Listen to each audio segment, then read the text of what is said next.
Assalamualaikum warahmatullahi wabarakatuh. Perkenalkan, saya Eli Dwi Utami, mahasiswi S1 Keperawatan Stikes Widya Dharma Husada Tangerang. Di sini saya akan memaparkan materi mengenai pencegahan cacingan pada anak balita. Video ini dibuat untuk memenuhi tugas promosi kesehatan. Menurut teman-teman, cacingan itu apa sih? Lalu bagaimana caranya cacing bisa masuk ke tubuh kita? Apakah kita makan cacingnya? Untuk lebih jelasnya, mari kita bahas bersama-sama di sini. Sebelum masuk ke materi cacingan, saya akan menjelaskan apa itu cacing. Cacing atau dalam bahasa ilmiahnya adalah helmin, adalah parasit yang umumnya dapat dilihat dengan mata telanjang yang bisa masuk ke dalam tubuh sehingga menyebabkan gejala penyakit yang biasa kita sebut sebagai cacingan. STH atau Soil Transmitted Helmin adalah cacing golongan nematoda usus yang memerlukan tanah untuk perkembangan ke bentuk infektif. Di Indonesia, golongan cacing ini yang amat sangat penting dan menyebabkan masalah kesehatan di lingkungan masyarakat seperti cacing gelang, cacing cambuk, cacing tambang, dan cacing kremi. Sekarang kita masuk ke materi cacingan. Sebelumnya, apakah ada yang tahu cacingan itu apa? Kecacingan atau cacingan dalam bahasa sehari-hari adalah suatu kumpulan gejala atau gangguan kesehatan yang diakibatkan oleh cacing parasit yang ada di dalam tubuh yang menyerang tubuh inangnya dengan cara menempelkan dirinya di luar maupun di dalam tubuh inangnya dan mengambil makanan yang ada di tubuh inangnya. Menurut WHO, cacingan adalah sebagai investasi satu atau lebih dari cacing parasit usus yang terdiri dari golongan nematoda usus. Kecacingan ini umumnya ditemukan di daerah tropis, subtropis, dan daerah yang beriklim lembab dan basah, di mana hygiene dan sanitasinya buruk. Penyakit ini merupakan penyakit infeksi yang paling umum terjadi di masyarakat yang memiliki ekonomi lemah dan ditemukan pada berbagai golongan usia. Ada 4 macam cacing yang bisa hidup di dalam tubuh kita. Apa saja? Yang pertama ada cacing cambuk, cacing kremi, cacing tambang, dan cacing gelang. Mari kita bahas satu persatu. Yang pertama ada cacing cambuk. Disebut cacing cambuk karena pada bagian anteriornya berbentuk seperti cambuk. Pada bagian posterior bentuknya lebih gemuk. Ujung posterior betina berbentuk lurus, bulat, dan tumpul. Sedangkan pada jantan berbentuk melengkung. Telur cacing ini keluar bersama tinja, namun dalam keadaan belum matang. Kemudian tertelan dan menetas di usus halus. Setelah dewasa, cacing ini akan turun ke usus besar. Yang kedua ada cacing kremi. Cacing ini berukuran sangat kecil dan berwarna putih. Cacing ini biasanya menginfeksi anak-anak yang tidak memakai sendal saat bermain dan tidak mencuci tangan setelah bermain. Anak-anak yang tidak mencuci tangan setelah bermain dan langsung mengambil makanan, besar kemungkinan cacing untuk masuk ke dalam tubuh. Telur cacing ini akan masuk bersamaan dengan makanan dan minuman yang ia makan, kemudian menetas di usus kecil, lalu ke usus besar, dan menempel kemudian mengambil makanan. Jika sudah dewasa, cacing ini akan turun ke anus dan bertelur di sana. Jika sudah dewasa, cacing ini akan turun ke anus dan meletakkan telurnya di sana. Hal inilah yang menyebabkan anak menjadi gatal di daerah anus. Yang ketiga ada cacing tambang. Cacing ini hidup di dalam usus halus terutama di daerah jejunum. Cacing dewasa hidup di rongga usus halus dengan mulut yang besar dan melekat pada mukosa dinding usus. Cacing ini biasanya menyebabkan anemia pada anak-anak karena cacing ini menghisap darah.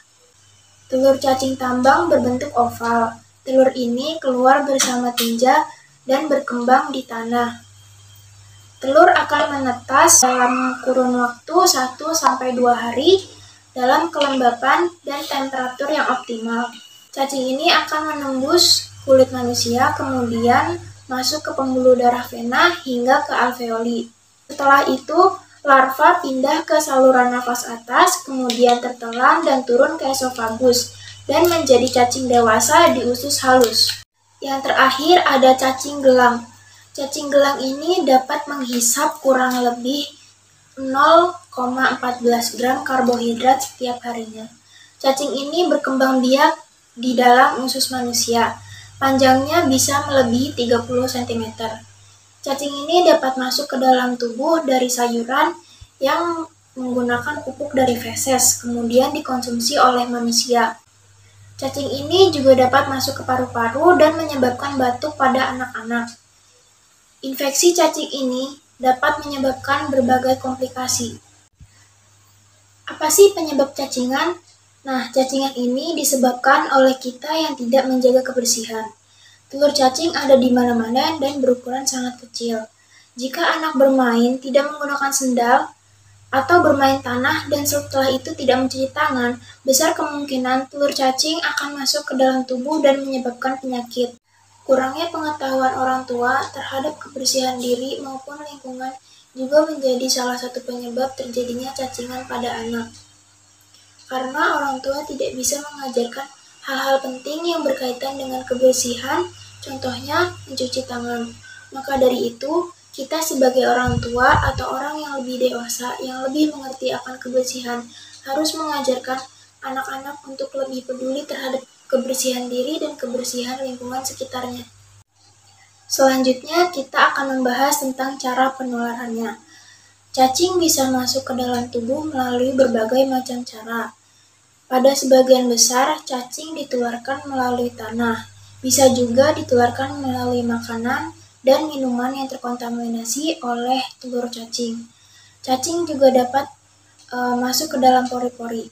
Seperti yang sudah saya sampaikan sebelumnya, cacing masuk ke dalam tubuh dengan cara menembus kulit dan masuk ke pembuluh darah vena hingga ke tempat yang memungkinkan untuk cacing berkembang biak. Contohnya seperti usus, paru-paru, dan hati.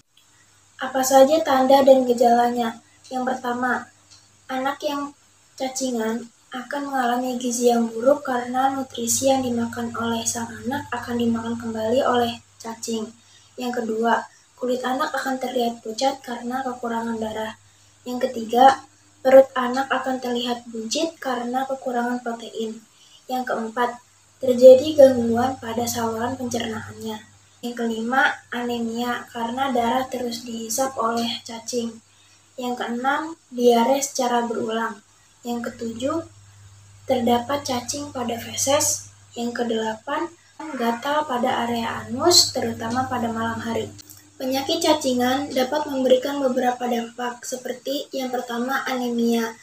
Jika darah terus dimakan oleh cacing, maka darah di dalam tubuh akan terus berkurang, sehingga dapat mengganggu kecerdasan otak. Yang kedua, menurunnya berat badan yang drastis hingga menyebabkan gangguan gizi. Yang ketiga, ada pneumonia yang disebabkan oleh larva cacing yang masuk ke dalam paru-paru. Yang keempat, penyumbatan saluran cerna akibat penumpukan cacing. Yang kelima, kematian karena cacing sudah menyebar ke organ lainnya, contohnya paru-paru. Yang keenam, penurunan daya tahan tubuh. Bagaimana cara pencegahan cacingan? Yang pertama, mandikan anak setiap hari. Gunakan air bersih yang terbebas dari larva cacing. Jika perlu, gunakan sabun yang bisa untuk membunuh larva cacing. Yang kedua, jangan biarkan kuku anak panjang. Guntinglah kuku anak secara teratur. Kuku bisa menjadi tempat pengendapan kotoran yang mengandung telur atau larva cacing. Yang ketiga, biasakan anak untuk cuci tangan dengan sabun. Yang keempat, biasakan anak untuk menggunakan sendal atau sepatu bila keluar rumah, terutama bila berjalan di tanah. Yang kelima, bila ingin makan sayuran atau buah-buahan, sebelum makan, cuci buah dengan sabun yang khusus untuk mencuci sayuran dan buah, agar buah terbebas dari hama. Yang keenam, gunakan air yang sudah masak untuk gosok gigi.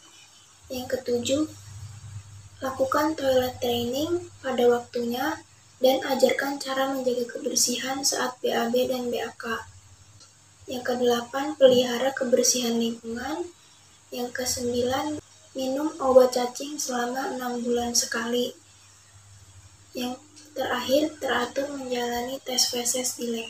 Sekian video yang bisa saya sampaikan. Terima kasih sudah menonton. Wassalamualaikum warahmatullahi wabarakatuh.